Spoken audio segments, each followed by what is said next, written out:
Hello, bienvenue sur la Minute Agile. Aujourd'hui, je vais te poser une question qui est super importante. Elle paraît anodine comme ça, et en réalité, la réponse est juste un pilier de ce framework Scrum. C'est tout simplement qui anime la rétrospective ou qui anime vraiment la rétrospective. Et ben, tu vas voir que la réponse est souvent quelque chose de très mal appliqué. Et malheureusement, ça fait des équipes qui utilisent Scrum de façon un petit peu stérile. Je suis dur, je sais, mais je vais t'expliquer ça évidemment. Allez, on y va, let's go! Donc, comme je disais, une question qui paraît anodine comme ça, mais qui est vraiment très importante, qui anime vraiment la rétrospective. Tout simplement parce que c'est ce qui fait la fondation de votre équipe, de voir un petit peu comment cela fonctionne. Et malheureusement, dans énormément d'équipes, qu'est-ce qu'on voit? C'est tout simplement le Scrum Master qui prend en charge continuellement chacune des rétrospectives. Si cela se faisait tout le temps à l'époque, mais ce qui était assez logique, il y avait assez peu finalement de communication autour de ça, une croyance urbaine. Aujourd'hui, le Scrum est beaucoup plus déployé, évidemment, en plus avec les nombreuses publications que vous pouvez trouver sur Internet, ça devient évidemment complètement obsolète de fonctionner comme ça. Et avoir à chaque fois une rétrospective qui est animée par le Scrum Master, ça pose quelques problèmes. Ça veut dire que toute cette équipe attend que le Scrum Master soit là et prépare son animation pour pouvoir faire la rétrospective, en espérant évidemment qu'elle ne soit pas monotone avec à chaque fois les mêmes exercices, et vous vous retrouvez très vite avec une équipe 100% dépendante de son Scrum Master.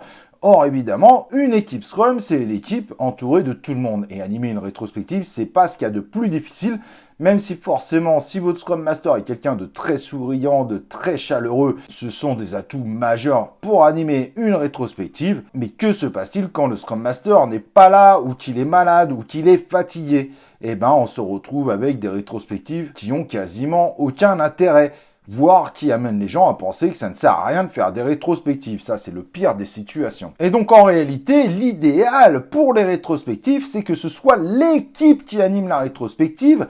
Il peut y avoir un meneur, c'est très bien, mais le meneur, il faut que ça soit une sorte de meneur tournant. Qu'un membre de l'équipe décide de faire la prochaine rétrospective, qui s'amuse à la faire, qui la fasse bien et qu'évidemment ça amène à une véritable amélioration continue, donc qu'on ne fasse pas des axes d'amélioration qu'on ne met jamais en application et que tout le monde participe, car c'est également un des gros défauts qu'on voit. On voit souvent des équipes où c'est le Scrum Master qui anime, mais qui ne donne pas réellement son avis, qui ne participe pas, qui n'écrit pas des post-it pour donner ses points positifs, négatifs ou proposer des axes d'amélioration. Or, il est un membre de l'équipe à part entière et tout le monde, et je dis bien tout le monde, et même le Scrum Master, doit évidemment participer à l'exercice.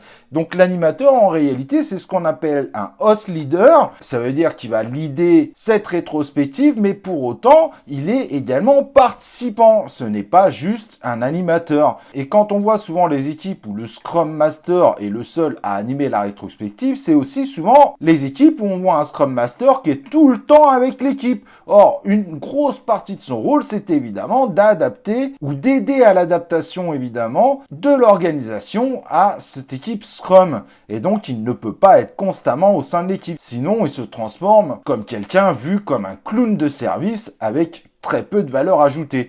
Et ça serait pas forcément faux d'ailleurs au passage. Donc il faut vraiment comprendre que la rétrospective, c'est évidemment la cérémonie ou l'événement, si tu préfères ce terme, de l'ensemble de l'équipe. Donc finalement, qui anime la rétrospective, c'est évidemment tout le monde. Avoir un host leader, c'est très bien, donc quelqu'un qui va mener cette rétrospective, mais l'idéal, c'est quand ce host leader change continuellement. Et malheureusement, dans 99% des cas où c'est toujours le Scrum Master qui anime la rétrospective, c'est là qu'on voit évidemment que le Scrum est souvent incompris, parce que c'est le reflet souvent de mauvaises pratiques qu'on voit sur l'ensemble évidemment du sprint, et pas que de la rétrospective. Une équipe est autonome, elle doit être motivée, et évidemment, animer une rétrospective pour pouvoir s'améliorer doit être évidemment une source de motivation.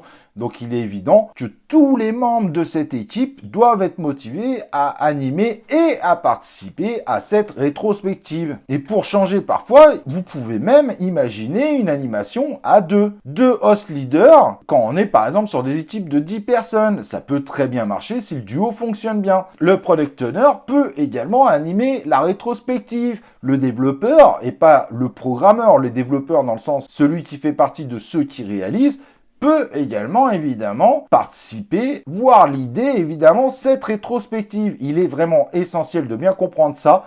Malheureusement, souvent, quand dans une équipe on voit que c'est seul le Scrum Master qui anime à chaque fois la rétrospective, malheureusement on voit souvent que le Scrum est très mal compris sur la globalité de son application. Donc si vous êtes dans ce cadre-là, et c'est pas grave d'être dans cette erreur, il faut évidemment évoluer pour aller justement vers une animation qui se fait par n'importe quel membre de l'équipe, même si le Scrum Guide, il peut être très facilement discutable à ce niveau-là, puisqu'il ne vous dit évidemment pas que c'est le Scrum Master qui doit animer. En revanche, il dit que c'est à l'équipe de s'organiser, elle est auto-organisée. Donc l'équipe, c'est vrai qu'elle pourrait elle-même définir que finalement, le Scrum Master, c'est celui qui anime le mieux et que c'est préférable que ce soit lui qui le fasse, tout en étant évidemment en revanche participant. Mais malheureusement, souvent cela est fait parce que les gens pensent que c'est au Scrum Master d'animer et forcément les on pense que, on le revoit dans beaucoup de choses avec évidemment cette compréhension complètement erronée du Scrum. Dans toutes les équipes qui font ça, j'ai jamais vu une équipe qui m'a dit non, mais on fait ça parce que tous ensemble, on a considéré que c'est le Scrum Master qui anime le mieux. Et en revanche, s'il n'est pas là, c'est un autre qui le fait. Et ça, c'est entendable complètement, mais malheureusement, c'est rarement comme ça. Souvent, on me dit, c'est parce qu'en Scrum, c'est le Scrum Master qui anime la rétrospective. Non, ça n'a jamais été lui et ça ne doit pas être compris de cette façon. Sinon, c'est évidemment un Scrum de mauvaise qualité.